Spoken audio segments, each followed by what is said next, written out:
আসসালামু আলাইকুম। আজকের এই ভিডিওটি দেখার পরে আপনি আমাকে কমেন্টে ধন্যবাদ বলতে বাধ্য হবেন। কারণ আজকে আমি এই ভিডিওতে আপনাদের শিখাতে যাচ্ছি কিভাবে এই ধরনের 3D অ্যানিমেশন তৈরি করতে পারেন আপনার হাতে থাকা মোবাইল ফোন অথবা ল্যাপটপ ব্যবহার করে। আর এই কাজটি আপনারা যে কেউ করতে পারবেন। আফটার ইফেক্ট দিয়ে বানাতে ঘন্টার পর ঘন্টা সময় কেটে যায়। কিন্তু আমি আজকে আপনাদের এমন একটা ওয়েবসাইট দিয়ে শিখিয়ে দেব যেটা ব্যবহার করে আপনি মাত্র কয়েক সেকেন্ডের মধ্যে এরকম অ্যানিমেশন তৈরি করে ফেলতে পারবেন। তো ফার্স্ট আমাদের চলে যেতে হবে Google Chrome এ। Google Chrome এ যেয়ে সার্চ অপশনে অটো এই লিখে সার্চ করব। অটো এই লিখে সার্চ করার পর এই যে ওয়েবসাইটটা ১ম এ আসবে জাস্ট এখানে ক্লিক করব। এখানে ক্লিক করার পর ডান দিকে উপরে যে 3 লাইন মেনু পাবো এখানে একটা ক্লিক করে এখান থেকে সাইন ইন করে নিব। সাইন ইন করার পরে আমাদের সামনে এরকম একটা পেজ শো করবে। আমরা এখান থেকে দেখেন ক্রিয়েট ফ্রি হুকস নাও এখানে একটা ক্লিক করে দিব।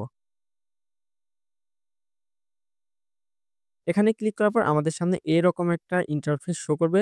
তো আপনারা এখানে দেখেন অনেকগুলো কিন্তু 3D অ্যানিমেশন পাচ্ছেন। তো এখান থেকে আপনি যে অ্যানিমেশনটি করতে চাচ্ছেন জাস্ট একটা সিলেক্ট করে নেবেন। তো আমি এটা সিলেক্ট করছি। দেন একটু নিচে স্ক্রল করব। নিচে স্ক্রল করে দেখেন এখানে কাস্টমাইজ নামে যে অপশনটি আছে এখানে একটা ক্লিক করে দিব। এখানে ক্লিক করার পর আমরা একটু আবার নিচে আসবো। দেখেন এখানে যে টেক্সট এর অপশনগুলো আছে অর্থাৎ আপনি এই জায়গাগুলোতে কিভাবে কি টেক্সট লিখতে চাচ্ছেন এগুলো আপনার নিজেদের মতো কাস্টমাইজ করে দিয়ে দিবেন। তো আমি এখানে জাস্ট একটা এখানে লিখে দিচ্ছি ট্রাস্টেড অর্থাৎ আমি আপনাদের দেখানোর সুবিধার্থে যেকোনো একটা কিছু লিখছি। অর্থাৎ আপনাদের যে জিনিসগুলো প্রয়োজন হবে অর্থাৎ যেগুলো আপনারা এখানে লিখতে চাচ্ছেন এগুলো জাস্ট লিখে দেবেন। তো আমি জাস্ট এরকমই একটা লিখে দিলাম। লিখে এখান থেকে আপনি যদি চান যে ব্যাকগ্রাউন্ডটাকে আপনার কাস্টম ইমেজ দিতে চাচ্ছেন এখানে সোর্স ফাইলে ক্লিক করে কাস্টম ইমেজ দিতে পারবেন। দেন এখান থেকে দেখেন ডাউনলোড অপশন পাবেন। ডাউনলোড অপশনে একটা ক্লিক করে দিবেন। ডাউনলোড অপশনে ক্লিক করার পর কয়েক সেকেন্ড আমাদের অপেক্ষা করতে হবে। তো কয়েক সেকেন্ড অপেক্ষা করার পর আমাদের সামনে দেখেন বলতেছে ইওর ভিডিও ইজ রেডি। তো আমরা একটু নিচে স্ক্রল করব। নিচে স্ক্রল করলে এখানে দেখেন ২ টা অপশন আছে। একটা হচ্ছে ডাউনলোড এইচডি আর একটা হচ্ছে উইথ ওয়াটারমার্ক।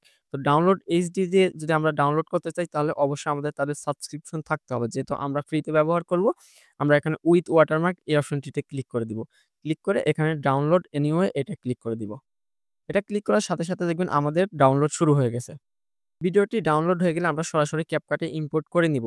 অর্থাৎ ওয়াটারমার্ক রিমুভ করা CapCut এ ইম্পোর্ট করার পর আমরা ভিডিওর লেয়ারটিকে ক্লিক করব। ক্লিক করে ডান দিকে নিচে যে অপশনগুলো থাকবে একটু স্ক্রল করব। স্ক্রল করে এখান থেকে রিমুভ বিজি যে অপশনটি পাবো এখানে একটা ক্লিক করব। দেন লাস্টে যে অপশনটি পাবো ক্রোমা কি এখানে একটা ক্লিক করব। এখানে ক্লিক করে এই যে কালার পিকার এটা জাস্ট আমরা এই যে লেখাটা ছিল অর্থাৎ ওয়াটারমার্কের কালারটা ছিল এখানে চুজ করে দিব। দেন এখান থেকে ইনটেনসিটিটা একটু বেশি করে দিব। দিয়ে আমরা জাস্ট এখানে ট্রিক মার্কটা দিয়ে দেব। এখানে আমাদের ওয়াটারমার্কটা কিন্তু রিমুভ হয়ে গেছে। তো এখন আমরা এখান থেকে ভিডিওটি এক্সপোর্ট করে আমরা যেকোনো জায়গায় ব্যবহার করতে পারি। অর্থাৎ আমরা ভিডিওর যেই স্থানে ব্যবহার করতে চাচ্ছি সেখানে ব্যবহার করতে পারি। অথবা ডাইরেক্ট আমরা এখান থেকেও ভিডিওতে বসাতে পারি।